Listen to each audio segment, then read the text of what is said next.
எப்படி மீன் குழம்பு வைக்கிறோன்றதை பாருங்கள். நல்லெண்ணெய் ஊற்றிருக்கேன். ஊற்றிட்டு வெந்தயம், கடுகு பொரியிற சவுண்டு கேட்குதா? அதுக்கப்புறமா கொஞ்சம் தூரமாக போய் பச்சை மிளகா போட்டுடணும். இல்லைனா நம்மளை வெடிச்சிரும். அவன் பாருங்கள் எப்படி வெடிக்கிறான் பாருங்கள். ஐயோ, நம்ம மேலெலாம் பட்டுடும். அதுக்கப்புறமா அப்படியே வெங்காயமும் பூண்டையும் அதே எண்ணெயில் போட்டுடணும். மீன் குழம்பு கொஞ்சம் அதிகமாக வைக்கிறதுனால கொஞ்சம் தாராளமாக எண்ணெய் ஊற்றிருக்கேன்.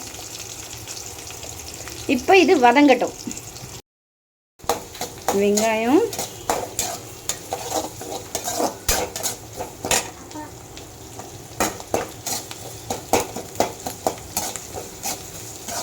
நல்லா வதங்கினதுக்கப்புறமா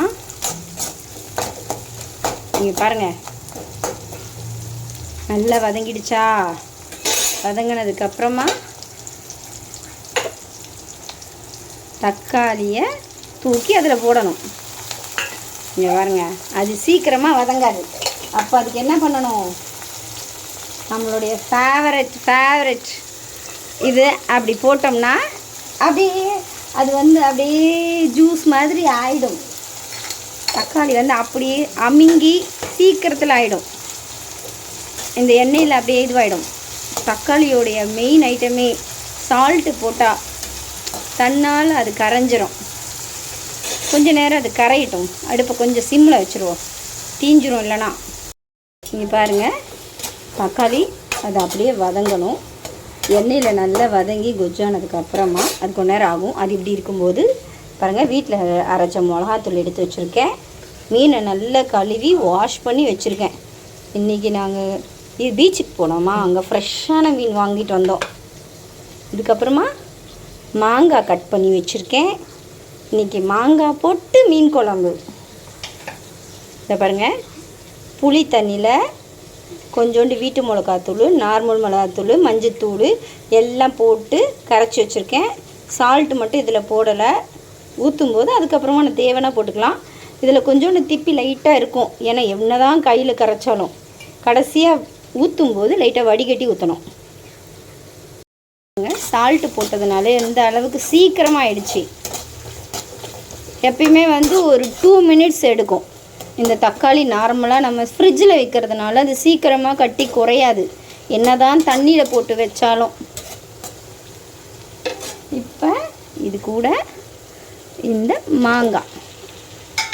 ஸோ இந்த மாங்காவை போட்டு ஒரு பெரட்டிட்டு இதுக்கப்புறமா நம்ம வீட்டில் அரைச்சி வச்சுருக்கோம்ல மிளகாத்தூள், அது கொஞ்சம் புளி கரைச்சல்லையும் போடணும், இங்கேயும் கொஞ்சம் போடணும். ஏன்னா அப்போ தான் இந்த பச்சை வாசனை போகும்.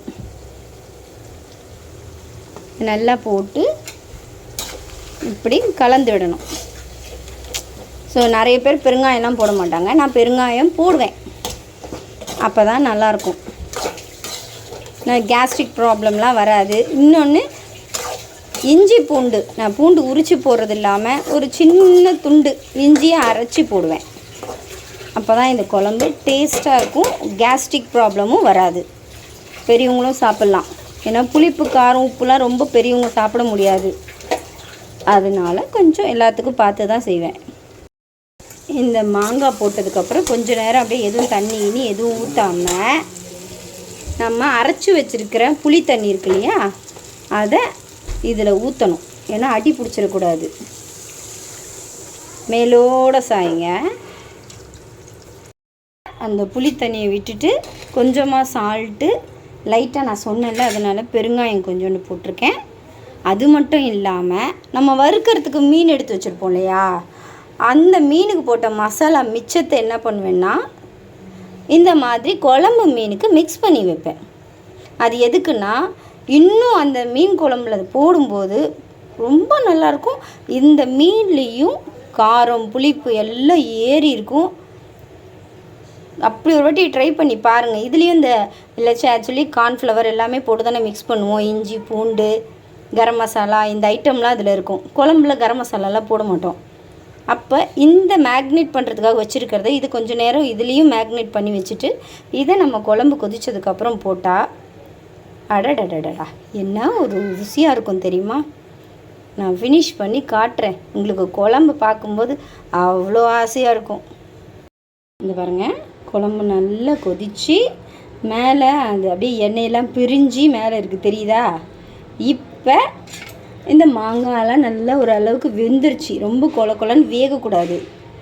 ஸோ புளிப்பு காரமெல்லாம் பார்க்கவே உங்களுக்கு கலர்ஃபுல்லாக தெரியுதா? இப்போ இந்த மேக்னேட் பண்ண மீனை வந்து என்ன பண்ணணும், ரொம்ப சின்ன மீன், பெரிய மீனை கையில் எடுத்து போடலாம். இது சின்ன மீனுங்கிறதுனால அப்படியே உள்ளே சாய்ச்சிடணும். அவ்வளோதான்.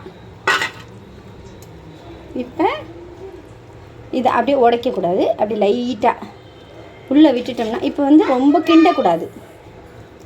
அவ்வளோதான். ஸோ இன்னும் ஒரு 5 to 10 மினிட்ஸில் மெட்ராஸ் மீன் குழம்பு முடிஞ்சிச்சு. மீன் போட்டதுக்கப்புறம் பாருங்கள், ஸோ அந்த மீன் உள்ளே போனோன்னே குழம்பு, மீன் போட்ட குழம்பு எப்படி இருக்கும், அதுவாக தன்னாலும் கொதிக்குது பாருங்கள். ஸோ இதில் அந்த மீன் நல்லா கொதித்து அப்படியே ஸ்டவ் கம்மி பண்ணிவிட்டு ஒரு 10 மினிட்ஸ்க்கு அப்புறம் தட்டு போட்டு மூடி வச்சிடணும்.